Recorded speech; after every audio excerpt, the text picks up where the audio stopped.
Hello everyone, welcome to Bangla শ্রেণীকক্ষ। আজকের ক্লাসে আলোচনা করব নবম শ্রেণীর ভূগোল বিষয় দিয়েছে যে বিকল্পগুলি থেকে ঠিক উত্তরটি নির্বাচন করে লেখো। 1 মার্কস করে 9টি প্রশ্ন রয়েছে, মোট 9। 1 মার্কসের বা 1 দাগের প্রথম প্রশ্ন রয়েছে, দেখো সৌরজগতের বহিস্থ গ্রহগুলির যে বৈশিষ্ট্য থাকে না সেটি হলো, দেখো এখানে শুধু সঠিক উত্তরটি আমি লিখে দিচ্ছি। সঠিক উত্তর হবে অপশন গ, অর্থাৎ এরা কঠিন শিলায় গঠিত। 2 দাগ, সূর্যের উত্তরায়ণের শেষ সীমা হলো, সঠিক উত্তর হবে যে কর্কট ক্রান্তি রেখা। 3 নম্বর, মানবিক সম্পদের একটি উদাহরণ হলো, সঠিক উত্তর হয়ে যাবে যে দক্ষতা। 4 দাগ, বিষুবরেখায় ধ্রুবতারার উন্নতি কোণ হলো, অর্থাৎ উন্নতি কোণ কত, এটার সঠিক উত্তর হচ্ছে অপশন ক, অর্থাৎ 0 ডিগ্রি।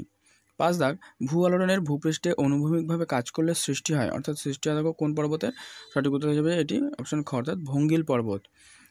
6 দাগ, ঠিক জোড়াটি নির্বাচন করো, দেখো এখানে সঠিক উত্তর হয়ে যাবে যে অপশন গ, অর্থাৎ মালভূমির ল্যাটেরাইট মৃত্তিকা, এটি হচ্ছে জল ধারণ ক্ষমতা কম। এবারে 7 দাগের প্রশ্ন, দেখো অক্ষরেখার অন্যতম প্রধান বৈশিষ্ট্য হলো, দেখো এখানেও সঠিক উত্তর হয়ে যাবে যে অক্ষরেখাগুলি পরস্পরের সমান্তরাল।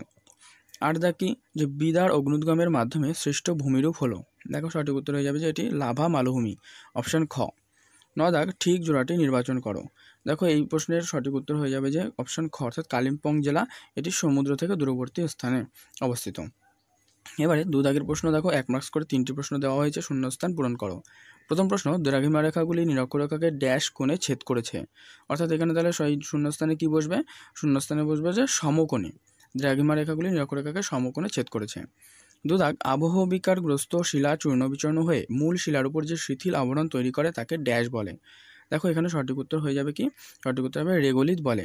ভিডিওটি ভালো লাগলে একটি লাইক করো, তোমার বন্ধুদের মধ্যে শেয়ার করে দাও, এবং চ্যানেলে যদি নতুন হয়ে থাকো চ্যানেলটি সাবস্ক্রাইব করে পাশে থাকা বেল বাটনটি অল করে দিও।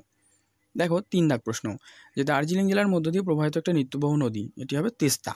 এবার 3 দাগে দেখো নির্দেশ দিয়েছে যে বাক্যটি সত্য হলে ঠিক আর অসত্য হলে ভুল লেখো। দেখো এক্ষেত্রে যে প্রথম প্রশ্নটি রয়েছে যে নিরক্ষরেখায় অভিকর্ষের মান সর্বাধিক, এখানে সঠিক উত্তর কী হবে, সঠিক উত্তর হবে যে ভুল। 2 দাগ, কোরিওলিস বলের প্রভাবে উত্তর গোলার্ধে আয়নবায়ু বাম দিকে বেঁকে প্রবাহিত হয়, এক্ষেত্রেও সঠিক উত্তর হবে ভুল এটি। 3 দাগ, অচিরাচরিত শক্তির একটি উৎস জোয়ার ভাটা শক্তি, এটি হবে ঠিক, কারণ অচিরাচরিত শক্তির একটা উৎস হলো জোয়ার ভাটা। 4 দাগে নির্দেশ দিয়েছে একটি বা দুটি শব্দে উদাহরণ দাও, 1 মার্কস করে 3টি প্রশ্ন। প্রথম প্রশ্ন, যে কোনো স্থানের দ্রাঘিমা 24 ডিগ্রি পূর্ব হলে ওই স্থানটির প্রতিপাদ স্থানের দ্রাঘিমা কত হবে, দেখো এখানে হবে যে কোনো স্থানের দ্রাঘিমা 24 ডিগ্রি পূর্ব হলে ওই স্থানটির প্রতিপাদ স্থানের দ্রাঘিমা হবে 180 ডিগ্রি মাইনাস 24 ডিগ্রি, অর্থাৎ 156 ডিগ্রি। 2 দাগের কি প্রশ্ন, একটি পর্বতবেষ্টিত মালভূমির নাম কি, দেখো একটি পর্বতবেষ্টিত মালভূমির নাম হলো তিব্বত মালভূমি। 3 দাগ, কোনো জলবায়ু অঞ্চলের রাসায়নিক আবহবিকারের প্রাধান্য লক্ষ্য করা যায়, দেখো এটি হবে যে আর্দ্র নিরক্ষীয় জলবায়ু অঞ্চলের রাসায়নিক আবহবিকারের প্রাধান্য লক্ষ্য করা যায়। এবার 5 দাগ, 2 মার্কস করে 4টি প্রশ্ন, অর্থাৎ সংক্ষিপ্ত উত্তর দাও, 8 মার্কস মোট। 1 দাগ, কোনো একটি নিরপেক্ষ সামগ্রীর সম্পদ হয়ে ওঠার শর্তগুলি উল্লেখ করো, দেখো এর উত্তরে লিখব কোনো একটি নিরপেক্ষ সামগ্রীর সম্পদ হয়ে ওঠার শর্তগুলি হলো, প্রথম পয়েন্ট কি, যে কার্যকারিতা। 2 নম্বর, উপযোগিতা বা অভাব মোচনের ক্ষমতা। 3 নম্বর, গ্রহণযোগ্যতা, এবং 4 নম্বর হলো সর্বজনীন চাহিদা, এবং 5 নম্বর পরিবেশ মিত্রতা। 2 দাগ, জিপিএসের দুটি ব্যবহার উল্লেখ করো, দেখো জিপিএসের দুটি ব্যবহার কি লিখব, একটি লিখব যে ভূপৃষ্ঠের কোনো স্থানের সঠিক অবস্থান ও উচ্চতা নির্ণয় করে, এবং 2 লিখব যে যানবাহন চলাচলের সঠিক দিশা দেখাতে জিপিএস ব্যবহৃত হয়। তারপর কি 3 নম্বরে, যে নদী ও খালের জলের অতিরিক্ত ব্যবহারের ক্ষতিকর প্রভাবগুলি কী কী, দেখো নদী ও জলের খালের অতিরিক্ত যে ব্যবহার তার প্রভাবগুলি কি অতিরিক্ত ব্যবহারের। 1 নম্বর, কৃষি জমিতে সেচের কাজে অতিরিক্ত নদী ও খালের জল ব্যবহারের ফলে জমি লবণাক্ত হয়ে পড়ে, এবং 2 নম্বর পয়েন্ট কি, যে নদী ও খালের জল অতিরিক্ত ব্যবহারের ফলে নদী ও খালের নাব্যতা কমতে থাকে, এই দুটি লিখব।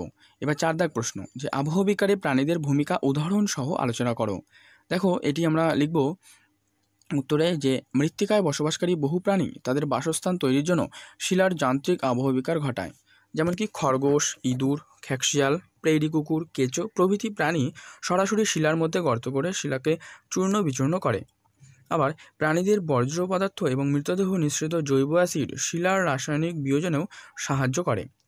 এবার 6 দাগে নির্দেশ দিয়েছে, দেখো নিচের প্রশ্নগুলির উত্তর দাও, 3 মার্কস করে 3টি প্রশ্ন রয়েছে, 9 মার্কস। প্রথম প্রশ্ন, আমরা পৃথিবীর আবর্তন বেগ অনুভব করি না কেন, দেখো কারণ যে আমরা পৃথিবীর আবর্তন বেগ অনুভব করি না, কারণ কি আমরাও পৃথিবীর আবর্তন গতির সঙ্গে সমান গতিতে ঘুরছি, তাই তাই আমরা পৃথিবীর আবর্তন বেগ অনুভব করি না। দেখ, পৃথিবীর বেশিরভাগ মানুষ সমভূমি অঞ্চলে বসবাস করেন। ভৌগোলিক কারণ কি? দেখো, পৃথিবীর প্রায় 90% লোক সমভূমি অঞ্চলে বাস করে। শুধুমাত্র জীবনধারণের পক্ষে অনুকূল প্রাকৃতিক, সামাজিক ও অর্থনৈতিক পরিবেশ থাকার জন্য। যেমন কী কী দরকার? এক হচ্ছে দরকার কৃষিকাজের সুবিধা, এই পয়েন্ট করে লিখবো। এর মধ্যে কী লিখবো? যে নদী গঠিত সমভূমি অঞ্চলে উর্বর পলিমাটি দিয়ে গঠিত বলে পৃথিবীর অধিকাংশ কৃষিকাজ সমভূমি অঞ্চলে হয়ে থাকে। আর 2 নম্বর পয়েন্ট হচ্ছে শিল্প স্থাপনের সুবিধা। শিল্পের প্রয়োজনীয় কাঁচামালের সহজলভ্যতা, উন্নত পরিবহন ব্যবস্থা, ঘন জনবসতি ও চাহিদাযুক্ত বাজার সমভূমি অঞ্চলে থাকায় এখানে ধাতব এবং কৃষিভিত্তিক উভয় প্রকার শিল্পই এখানে স্থাপিত হতে দেখা যায়। 3 নম্বর পয়েন্টে লিখবো যে উন্নত পরিবহন ও যোগাযোগ ব্যবস্থা। দেখো, এর ব্যাখ্যাটা কি লিখবো? লিখবো যে সমতল ভূপ্রকৃতির কারণে সড়কপথ ও রেলপথ সহজে নির্মাণ করা যায়, ফলে এক স্থান থেকে অন্য স্থানের মধ্যে সহজে পরিবহন ও যোগাযোগ রক্ষা সম্ভব হয়েছে। এই 3টি পয়েন্ট লিখবো এভাবে। এবারে পরবর্তী প্রশ্ন দেখবো যে কি আছে। দেখো, আগ্নেয় পর্বত ও ক্ষয়জাত পর্বতের মধ্যে পার্থক্য। দেখো, এই আগ্নেয় পর্বত আর ক্ষয়জাত পর্বতের মধ্যে পার্থক্য লেখার ক্ষেত্রে আমরা 3টি ছক করে নেব। একটি লিখবো বিষয়, তারপরে লিখবো আগ্নেয় পর্বত এবং অপরটিতে লিখবো ক্ষয়জাত পর্বত। দেখো, বিষয়ে লিখবো উৎপত্তি। এবার আগ্নেয় পর্বতে কি লিখবো? যে অগ্নুৎপাতের কারণে লাভা, সিন্ডার ও ভস্ম সঞ্চারের ফলে সৃষ্টি হয়। আর ক্ষয়জাত পর্বত কি? যে প্রাকৃতিক শক্তির ক্ষয়কাজের ফলে এই পর্বত গঠিত হয়, অর্থাৎ এই ক্ষয়জাত পর্বত গঠিত হয়। এটি লিখবো প্রথম, উৎপত্তির মধ্যে। এবার বিষয় হচ্ছে শক্তি। দেখো, আগ্নেয় পর্বতে কি? অন্তর্জাত শক্তি এই পর্বত সৃষ্টির জন্য দায়ী। আর ক্ষয়জাত পর্বত কি? দেখো, ক্ষয়জাত পর্বতে লিখবো বহির্জাত শক্তি এই পর্বত সৃষ্টির জন্য দায়ী। 3 নম্বর পয়েন্টে আকৃতি। দেখো, আগ্নেয় পর্বত শঙ্কু আকৃতির হয় এবং ক্ষয়জাত পর্বত কি? প্রধানত গম্বুজের মতো হলেও যে কোনো আকৃতির হতে পারে। এই 3টি পার্থক্য আমরা লিখবো এখানে। এবার 7 দাগের নির্দেশ দেখো, যে নিচের প্রশ্নগুলির উত্তর দাও। 5 মার্কস করে 3টি প্রশ্ন আছে, 15। প্রথম যে প্রশ্নটি রয়েছে দেখো, সেই প্রশ্নটি হলো চিত্রসহ নিম্নলিখিত বিষয়গুলির ভিত্তিতে পৃথিবীর গোলীয় যে আকৃতি তার একটা প্রমাণ দিতে বলা হয়েছে। দেখো, প্রথম যে পয়েন্টটি দিয়েছে যে দিগন্ত রেখা।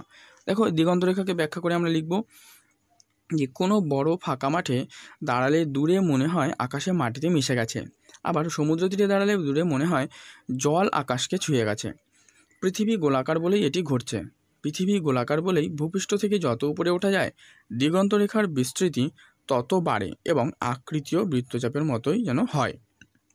দিগন্ত রেখার এই পয়েন্টের মধ্যে আমরা এভাবেই লিখব। এবারে দেখো, একটি ছবি দিগন্ত রেখা লেখা হয়েছে, যেই ছবিটি তোমরা ঠিক এইভাবেই আঁকবে। এখান থেকে এই ছবিটি তোমরা বইতেও পেয়ে যাবে এমনকি। এবারে খ দাগের পয়েন্টে লিখব যে ধ্রুবতারা। দেখো, ধ্রুবতারা পয়েন্টে লিখব যে উত্তর গোলার্ধে ধ্রুবতারাকে আমরা নিরক্ষরেখার 0 ডিগ্রি কোণে দেখি। নিরক্ষরেখা থেকে যত উপরে ওঠা যায় বা উত্তর দিকে যাওয়া যায় ততই ধ্রুবতারা উঁচুতে উঠতে উঠতে উত্তর মেরুতে দেখা যায় একেবারে মাথার উপরে 90 ডিগ্রি কোণে। পৃথিবীর সমতল হলে সকল স্থান থেকেই ধ্রুবতারাকে একই উন্নতি কোণে দেখা যেত। দেখো, এখানে ধ্রুবতারার যে উন্নতি কোণ রয়েছে সেই উন্নত কোণের ছবিটাও আমরা দিয়ে দিয়েছি, এই ছবিটাও তোমরা বইতে পেয়ে যাবে। এবারে পরবর্তী 7 দাগের 2। দেখো, উচ্চ পার্বত্য অঞ্চলে তুষারের কার্যের ফলে শিলা আবহবিকারগ্রস্ত হয়। চিত্রসহ ব্যাখ্যা করো এবং কি অক্সিডেশন বা জারণ প্রক্রিয়ায় শিলা কীভাবে বিয়োজিত হয় তার উদাহরণ দিতে বলা হয়েছে। দেখো, প্রথমে একটা পয়েন্ট করে আমরা লিখব যে তুষারের কার্যের ফলে শিলা আবহবিকার। এই পয়েন্টের মধ্যে লিখব উচ্চ পার্বত্য অঞ্চলে অতিরিক্ত শীতলতার সংস্পর্শে এসে কী করে? শিলা সেই ফাটলের মধ্যে আবদ্ধ জল বরফে পরিণত হয় এবং আয়তনে বেড়ে ফাটলের গায়ে প্রচণ্ড চাপ দিতে থাকে। তারপর কি? যে দীর্ঘদিন ধরে এই প্রক্রিয়াটি চলতে থাকে, ফলে শিলার ফাটলটি আরও বেড়ে যায় এবং অবশেষে মূল শিলার থেকে সেটি আলাদা হয়ে যায় বা ভেঙে টুকরো হয়ে যায়। এই যে ছবিটি, এটা হচ্ছে তুষারের কার্যের ফলে শিলার আবহবিকার। তারপর কি? অক্সিডেশন বা নজরান প্রক্রিয়ায় শিলার বিয়োজন। দেখো, এই পয়েন্টের মধ্যে লিখব যে লোহা মিশ্রিত খনিজের সঙ্গে বায়ুমণ্ডলের অক্সিজেনের রাসায়নিক বিক্রিয়ার ফলে অক্সিডেশন বা জারণ ঘটে। প্যারা করে কি লিখব? যে লৌহ আকরিকে লোহা যখন ফেরাস অক্সাইড হিসেবে অবস্থান করে তখন তা সহজে ক্ষয়প্রাপ্ত হয় না, কিন্তু জারণ পদ্ধতিতে আবহবিকারের সময় লোহার সঙ্গে বাতাসের অক্সিজেন যুক্ত হলে মূল খনিজ ফেরাস অক্সাইড ফেরিক অক্সাইডে পরিণত হয়ে লিমোনাইটের সৃষ্টি করে, যা সহজেই ভেঙে টুকরো হয়ে যায়। উদাহরণ কি লিখব? যে উড়িষ্যার বোলানি ও ঝাড়খণ্ডের দক্ষিণাংশে কিরিবুরুর লৌহ সমৃদ্ধ উচ্চভূমিতে অক্সিডেশন বা জারণ প্রক্রিয়া লক্ষ্য করা যায়। এটি লিখব উদাহরণ হিসেবে। এবার 3 নম্বর প্রশ্ন দেখো, যে পশ্চিমবঙ্গের জলবায়ু কিভাবে মৌসুমি বায়ু দ্বারা প্রভাবিত হয়।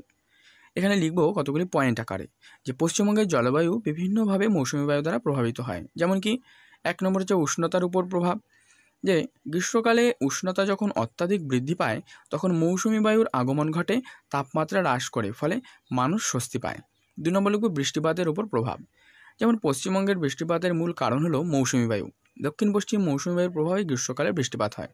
3 নম্বর কী লিখব, মৌসুমী বায়ুর অনিশ্চয়তার ফলে খরা ও বন্যা।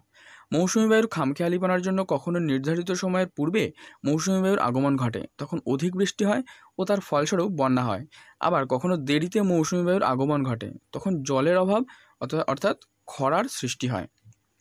4 নম্বর পয়েন্টে কী লিখব, যে কৃষির সাফল্য। দেখো এর পয়েন্টে লিখব যে রাজ্যের অধিকাংশ কৃষিকাজ মৌসুমী বৃষ্টিপাতের উপর নির্ভরশীল। এখনও পশ্চিমবঙ্গের বেশিরভাগ মানুষই কৃষিজীবী, ফলে কী হয়, বিভিন্ন খারিফ শস্য যেমন ধান, পাট ও চা চাষের সাফল্য সম্পূর্ণভাবে মৌসুমী বৃষ্টিপাতের উপর নির্ভরশীল। 5 নম্বর পয়েন্ট লিখব যে আর্দ্র গ্রীষ্মকাল ও শুষ্ক শীতকাল। দক্ষিণ পশ্চিম মৌসুমী বায়ু প্রবাহের সময় রাজ্যে গ্রীষ্মকালীন আর্দ্র জলবায়ু দেখা যায় এবং উত্তর পূর্ব মৌসুমী বায়ু প্রবাহের সময় রাজ্যে শীতকালীন শুষ্ক জলবায়ু দেখা যায়। তাহলে এই ছিল আজকের এই মডেল অ্যাক্টিভিটি কম্পিটিশনের পার্ট 8-এর 50 মার্কসের সম্পূর্ণ উত্তর নিয়ে আলোচনা। Thank you.